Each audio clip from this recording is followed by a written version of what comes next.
Good morning, folks. Welcome back to the Philosophy for Philistines channel on this morning after Elon Musk succeeded in purchasing Twitter to make it a platform for free speech.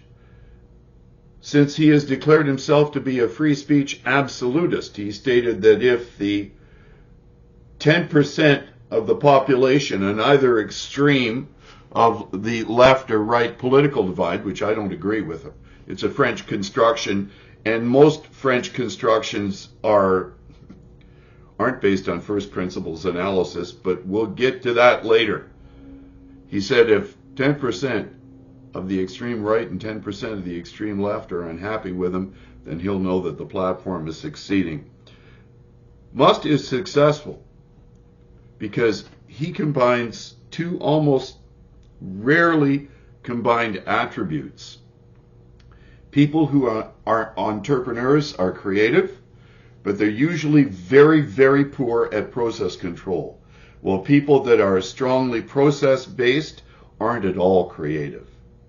They're the accountants and the engineers of the world, and they don't create much. They follow process. Somehow, Musk has combined these two attributes, which makes him a singular person. I know few such.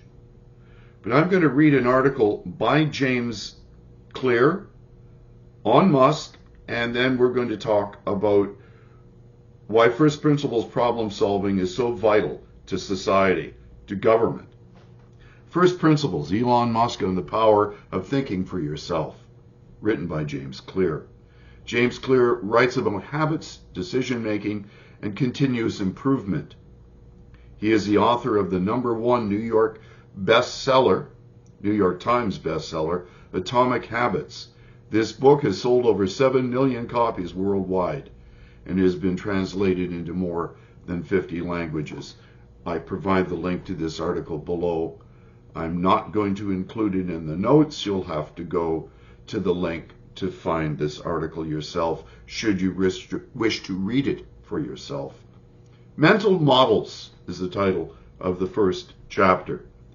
First principles thinking, which is sometimes called reasoning from first principles, is one of the most effective strategies you can employ for breaking down complicated problems and generating original solutions. It also might be the single best approach to learn how to think for yourself. The first principles approach has been used by many great thinkers, including inventor Johannes Gutenberg, military strategist John Boyd, and the ancient philosopher Aristotle. But no one embodies the philosophy of first principles thinking more effectively than entrepreneur Elon Musk.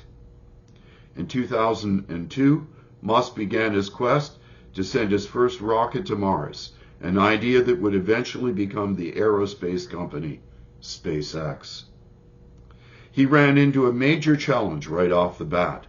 After visiting a number of aerospace manufacturers around the world, Musk discovered the cost of purchasing a rocket was astronomical, up to $65 million in 2002. Money. Given the high price, he began to rethink the problem. I tend to approach things from a physics framework, Musk said in an interview. Physics teaches you to reason from first principles rather than by analogy. So I said, okay, let's look at the first principles. What is a rocket made of? Aerospace-grade aluminum alloys, some titanium, copper, and carbon fiber. Then I asked, what is the value of those materials on the commodity market? It turned out that the materials cost of a rocket was about 2% of the typical price. Instead of buying a finished rocket for tens of millions of dollars, Musk decided to create his own company, purchase the raw material for cheap, and build the rockets himself. SpaceX was born.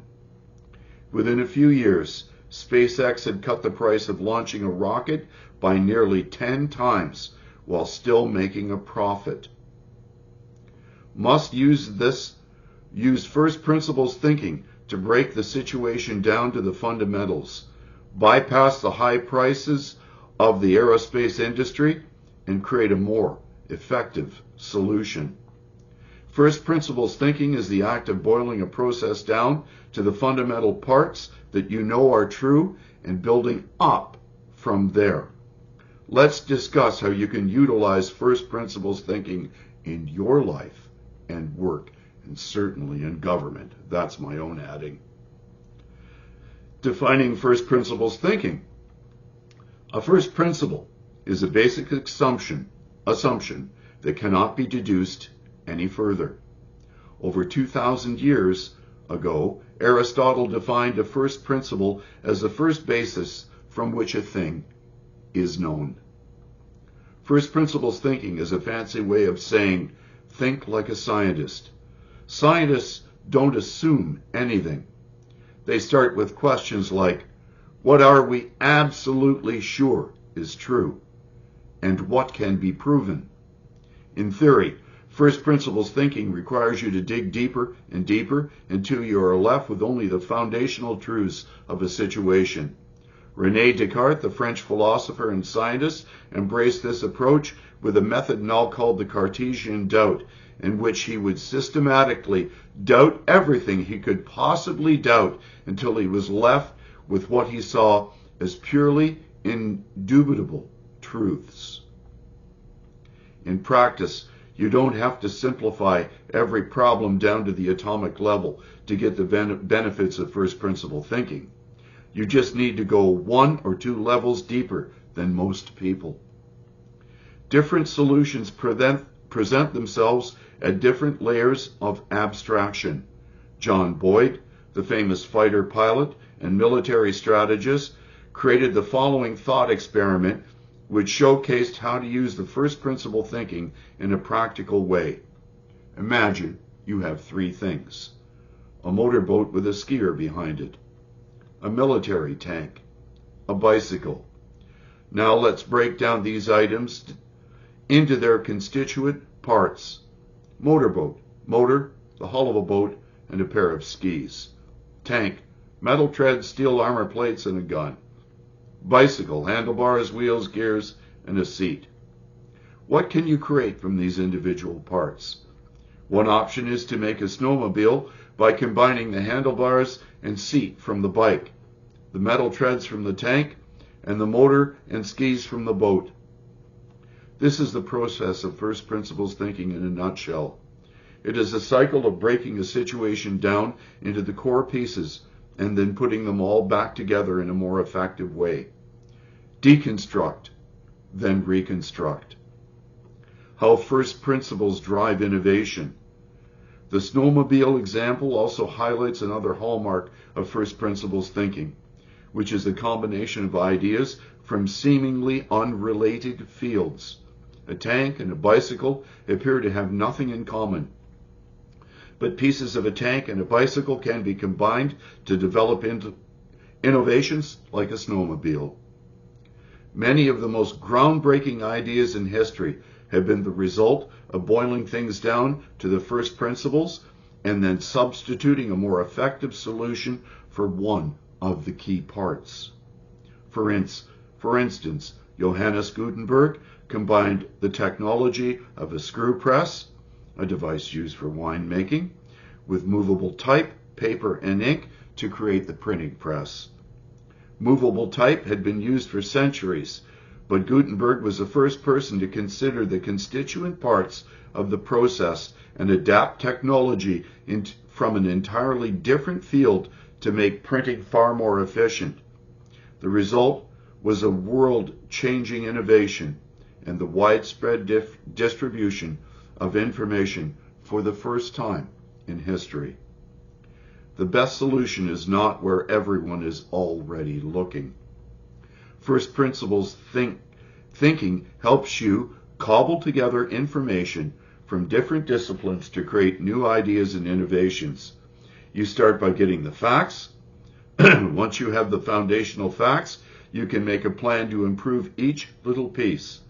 This process naturally leads to exploring widely for better substitutes. The challenge of reasoning from first principles. First principles thinking can be easy to describe, but quite difficult to practice. One of the primary obstacles to first principles thinking is our tendency to optimize form rather than function. The story of the suitcase provides a perfect example. In ancient Rome, soldiers used leather messenger bags and satchels to carry food while riding across the countryside. At the same time, the Romans had many vehicles with wheels like chariots, carriages, and wagons, and yet for thousands of years, nobody thought to combine the bag and the wheel. The first rolling suitcase wasn't invented until 1970, when Bernard Sato was hauling his luggage through an airport and saw a worker rolling a heavy machine on a wheeled skid. Throughout the 1800s and the 1900s, leather bags were specialized for particular uses: backpacks for school, rucksacks for hiking, suitcases for travel. Zippers were added to bags in 1938. Nylon backpacks were first sold in 1967. Despite these improvements, the form of the bag remained largely the same. Innovators spent all of the time making slight iterations of the same theme. What looks like innovation is often an iteration of previous forms rather than an improvement of the core function.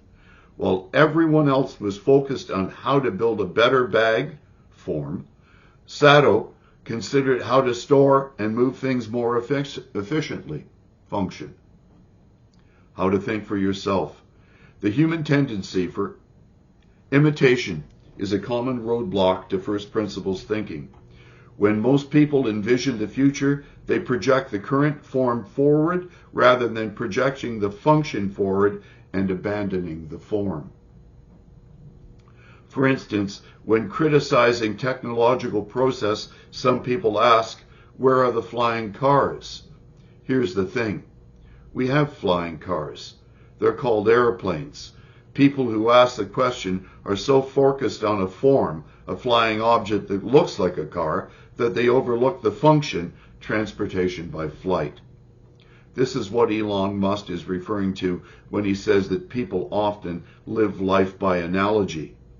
Be wary of the ideas you inherit. Old conventions in previous forms are often accepted without question, and once accepted, they set a boundary around creativity. This difference is one of the key distinctions between continuous improvement and first principles thinking. And by the way, I teach continuous improvement. Continuous improvement tends to occur when the boundaries set by the original within the boundaries set by the original vision. By comparison, first principles thinking requires you to abandon your allegiance to previous forms and put the function front and center. What are you trying to accomplish? What is the functional outcome you are looking to achieve? Optimize the function, ignore the form. This is how you learn to think for yourself.